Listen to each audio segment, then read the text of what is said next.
Arknight, Chapter 1.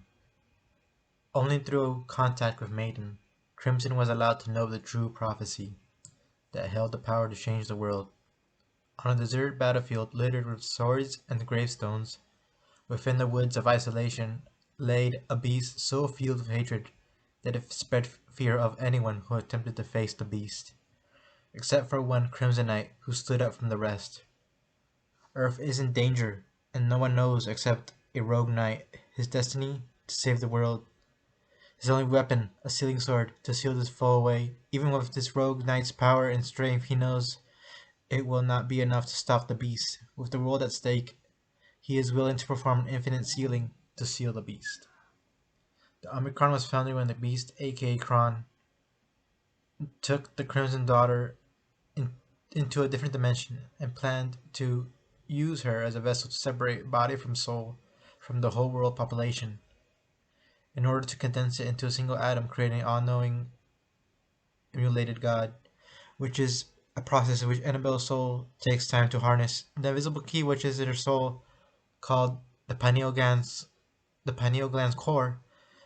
Annabelle, who is a Crimson Knight's daughter, was taken from the beast into a different dimension, where she is held into the Omicron's fortress. Arknight believes that free will makes us humans genuine feelings towards each other is what makes us perfect the way we are, even though as humans we are not perfect. M, a clone, made for the sole purpose of combat, is the one, because she resembles Maiden, who existed since the dawn of humanity.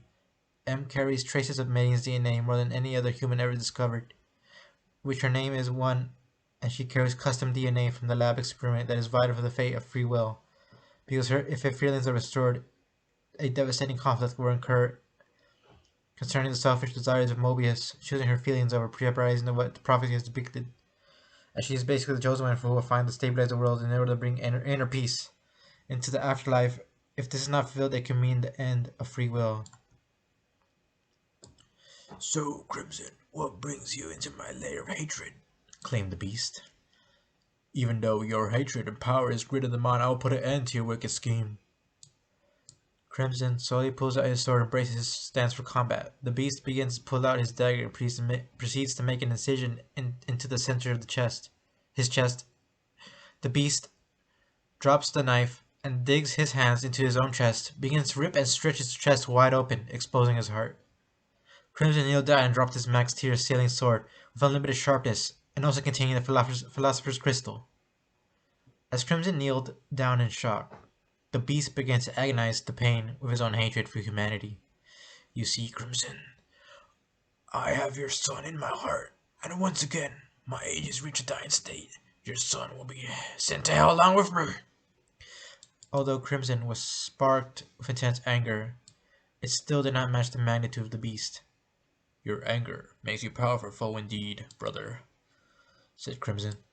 As he began to stand and pick up his sword, a heavy wind began to pick up from the ground, creating a sense of hopelessness and despair.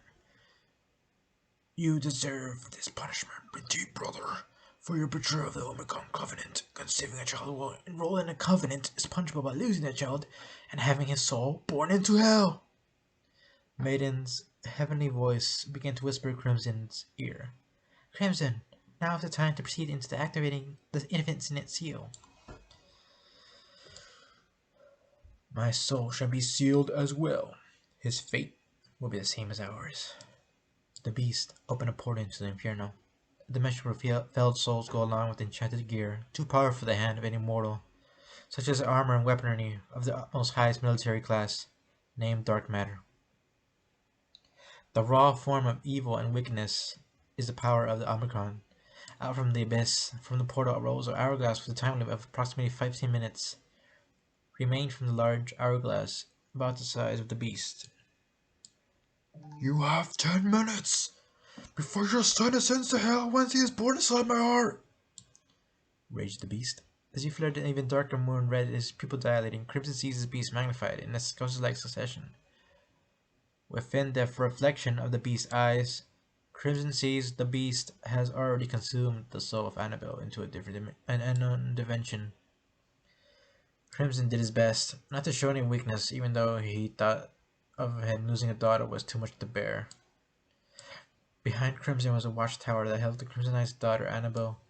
Crimson, as her last name implies, Maiden began to whisper into Crimson's ear. Crimson, finish your duty. Act now. I'm fading away.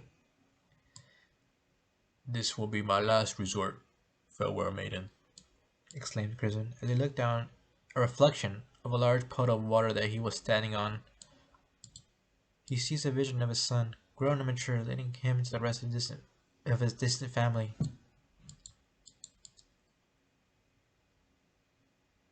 Are you ready, brother? Say goodbye to my forgiveness, for the magnitude of your evil will never be forgotten, even from the Inferno, by sealing your soul along with mine. Crimson banishes his sword into the puddle of water, brings it up the portal that his beast has opened at before the speed of sound. The beast catches the sealing sword in his fist. Give me your sword, fool! Crimson prepares his ultimate attack, retaining his light matter for this very moment. Searing flame! The beast screams in agony as his hand begins to expose the lava-hot flames. The flames begin to move up his shoulder, the beast having dropped his guard, with the fascination of the most potent sword that was only a trick to deliver the justice for the Holy Knight's covenant. Powerful you are indeed, exclaimed the beast as he grabbed his shoulder in intense pain. Not powerful enough. Your sheer magnitude of hatred makes up for the disgust of your own family brother. Infinite zeal. As Crimson picks up his sword, he sees the sand of the hourglass almost ending time itself. In the nick of time, Maiden, the invisible soul in her last effort before she fades away, condenses her light matter inside the sealing sword along with the destruction of the Philosopher's Crystal. The beast's chest was pierced by the almighty power of Maiden. No, I will not be defeated! Yelling, the beast with vigorously picked up winds within every ounce of his power, raised his dark matter to staggering levels. Far from afar, the distant mountains, a traveler sees a legendary battle take place. Yoba, what does the spirit meter say about his beast's current state? The compass-like spirit meter, a device began to crack due to the overload of matter energy. Yoba, an avid traveler, sees justice unfold before his virgin eyes. Yoba was a medium-built village immigrant with plant fiber genes and a stitched shirt and a large wide beard. He was looking to cross the border from the green plains of Abaddon when he hears a baby crying from the distance. Yoba then rushes to his surprise, a newborn child on the ground of what appeared to be the remains of an enlarged heart due to anger. Yoba sees a ghost, which is Maiden, placing her hand gently on the newborn child. Maiden's time on Earth was ending, as the hourglass determined Maiden's earthly time also. Among the deserted fields of the endless combat, the affliction had just begun.